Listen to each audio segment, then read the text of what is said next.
네, 여러분, 황금비에 대한 영상 재밌게 보셨나요?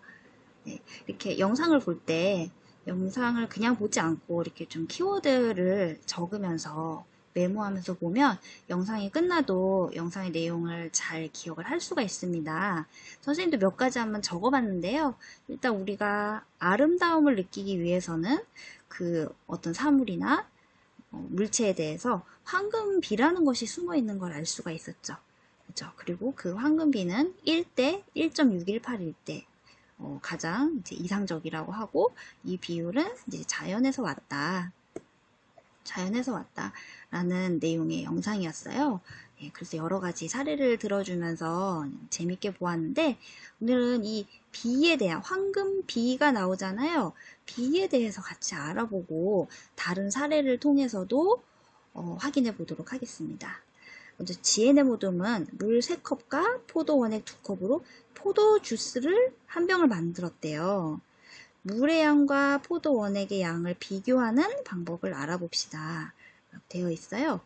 우리 첫 시간에도 얘기했지만 맛있는 포도 주스를 만들기 위해서 물과 포도 원액의 이 비율이 적절하게 배합이 돼야겠죠. 네, 그래서 이 포도주스 한 병을 만들기 위해 필요한 물의 양과 포도 원액의 양만큼 컵을 이제 색칠해 보도록 하겠습니다. 먼저 물의 양이 이제 3컵이니까 3컵 이렇게 있고요. 그리고 포도 원액의 양은, 그쵸, 포도 원액의 양은 2컵. 네, 이렇게 표시를 해줄게요. 예. 그러면서 이제 위에 그림에 포도주스 2병, 3병을 만들기 위해 필요한 물의 양과 포도 원액의 양만큼 컵을 더 색칠을 해보는 거예요. 그러면 약간 다른 색으로 해볼까요? 네.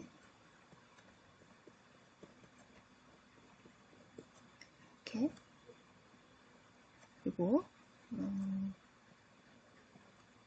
이렇게 보도록 하겠습니다. 예. 그리고 3병을 만들기 위해서는, 그쵸? 물이 이렇게 들어가면 얘는 어떤 색으로 해볼까요? 네, 이렇게 될 거예요. 그래서 지금 이렇게 변화하는 양상을 표로 한번 나타내 보면, 자, 물의 양이 3, 6, 9 이렇게 변할 동안 포도 원액은 2, 4, 6으로 이제 변화하고, 뒤에 우리가 직접 그려보지 않았지만 충분히 예상을 할 수가 있죠. 8, 10 이렇게 변화를 할 거예요. 그래서 포도주스를 만들기 위해 필요한 물의 양과 포도 원액의 양을 이제 비교하는 방법. 네. 지난 시간에 비교하는 방법은 2가지가 있다고 했는데, 뺄셈과 나눗셈이죠. 근데 여기서는 나눗셈의 방법으로 한번 비교를 해보도록 하겠습니다. 뭐뭐는 뭐뭇의 몇 배이다. 이런 식으로 표현을 하는 거죠. 그러면 물의 양은, 그죠? 포도 원액의 양의 몇 배? 물의 양은 포도 원액의 양의, 그렇죠, 물이 더 많으니까 2분의 3배이다. 네, 이렇게 표현을 할 수도 있을 거고요. 혹은 포도 이제 원액을 앞으로 빼줄 수도 있겠죠. 포도 원액은 물의 양의, 그럼 바꿔서 3분의 2배다. 이렇게 설명할 수도 있겠죠.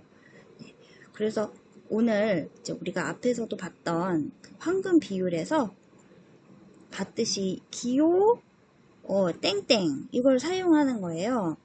두 수를 나눗셈으로 비교하기 위해서 이것을 기호를 사용하여 나타낸 것을 우리가 비라고 해요. 그러니까 비는 아까 얘기한 것처럼 1대 1.618 혹은 물의 양과 포도 원액의 양처럼 3대 2 이런 식으로 표현이 된 것을 우리가 비라고 하는 거예요. 그래서 두 수 3과 2를 비교할 때 3대 2라고 쓰고, 네, 그리고 읽는 방법은 이제 여러 가지가 있는데, 첫 번째는 3대 2라고 읽을 수도 있고, 혹은 3과 2의 비다 읽을 수도 있고, 3의 2에 대한 비다 라고 읽을 수도 있고, 2에 대한 3의 비라고 읽을 수도 있다. 여러 가지 방법이 있죠? 1번과 2번은 그냥 자연스럽게 3대 2, 3과 2의 비 이렇게 읽으면 되는데, 이제 3번과 4번은 좀 달라져요. 3의 2에 대한 비예요. 2에 대한이라는 말이 들어가요. 그죠? 예. 이거는 우리가 비교를 할 때는 뭔가 기준이 있어야 돼요. 근데 기준을 우리가 앞에 적을까 뒤에 적을까 하는데 기준은 뒤에 이렇게 적어줍니다. 그래서 우리가 뭐뭐에 대하여 뭐다 라고 얘기할 때 기준량을 얘기할 때 그것이 뭐뭐에 대한 거죠. 그래서 뒤에 있는 이제 2가 기준이 돼서 3의 2에 대한 비 혹은 2에 대한을 이제 앞으로 써줘요. 2에 대한 3의 비 이렇게 얘기를 해도 돼요. 그렇죠? 그래서 비 다시 말하면 3대 2에서 기호 요 기호 오른쪽에 있는 2가 나중에 있는 것이 기준량이에요.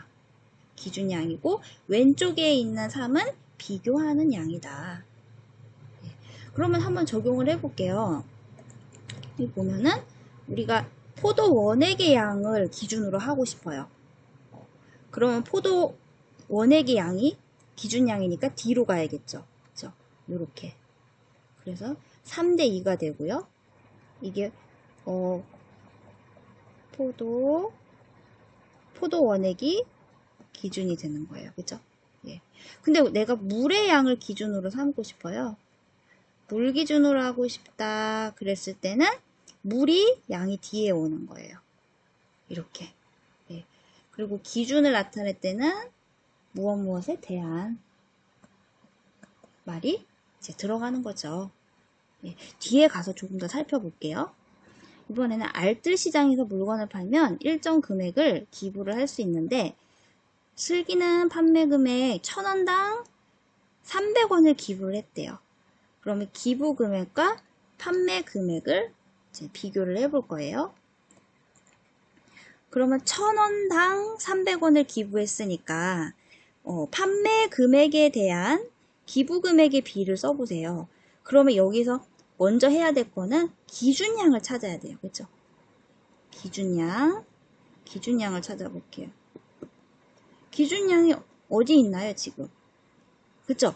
뭐뭇에 대한 것이 이게 기준량이에요. 그쵸? 그러니까 판매 금액이 기준량이 되는 거죠. 그러면 판매 금액이 앞에 와야 될까요? 뒤에 와야 될까요? 그렇습니다. 뒤에 와야 되는 거죠. 그래서 판매 금액이 뒤에 오고 판매 금액에 대해서 내가 300원을 기부를 했으니까 이렇게 적어주는 거예요. 그런데 슬기는 판매 금액에 대한 기부 금액의 비를 이렇게도 나타낼 수 있다. 1000대 300으로 나타낼 수 있다고 생각했어요. 이 생각이 맞을까요? 그렇지 않죠. 그죠? 기준량이 바뀌어 버리는 거예요. 지금 1000대 300으로 하면 기준량이 뭐가 되나요? 그렇죠. 300이 여기서는 기준량이 돼요. 그래서 기부 금액이 기준량이 돼버리는 거잖아요. 그러니까 이거는 기부 금액에 대한 판매 금액, 그러니까 완전 꼬이는 거죠. 그래서 이렇게 될 수 없다는 거. 그래서 우리가 판매 금액에 대한 기부 금액의 비는 이제 이렇게 나타내야 된다는 거 기억하시고요. 네. 자, 3번도 넘어가 볼게요. 지혜가 50m 장애물 달리기를 하고 있습니다. 장애물은 출발점에서 30m 떨어진 거리에 있어요. 출발점에서부터 장애물까지의 거리와 장애물에서부터 도착점까지의 거리의 비를 구해봅시다. 네. 그러면은 요거를 잘 찾아야겠죠? 뭐와 뭐의 비를 구해야 된다는 거. 출발점에서 장애물까지의 거리 이게 하나고요. 장애물에서부터 도착점까지의 거리 이게 두 번째겠죠. 그러면 여기가 이제 1번일 거고요. 나머지 장애물에서 도착점까지의 거리가 2번이겠죠. 자, 그러면 어떻게 되나요? 30대 요 2번에 우리는 50에서 30 빼니까 20 이렇게 b를 구해주시면 되겠습니다. 자, 그래서 우리 기억해야 될 거 오늘 비율 공부하면서 지금 핵심이 교과서에 76쪽의 하단에 나와 있는데 두 수를 비교하는 방법 중에 나눗셈으로 비교하는 방법이에요. 그리고 기호 이렇게 위아래로 점 땡땡을 이용하여 나타낸 것을 이제 b라고 하고 우리가 읽을 때 이제 3과 2를 비교를 할 때 3대 2라고 읽고 그리고 기준량이 어디 있다고요? 네, 뒤에 있다고요. 그리고 말을 할 때도 2에 대한 3의 b다 이렇게 얘기하는 거예요. 그죠? 이 2에 대한을 앞으로 빼줘도 괜찮아요.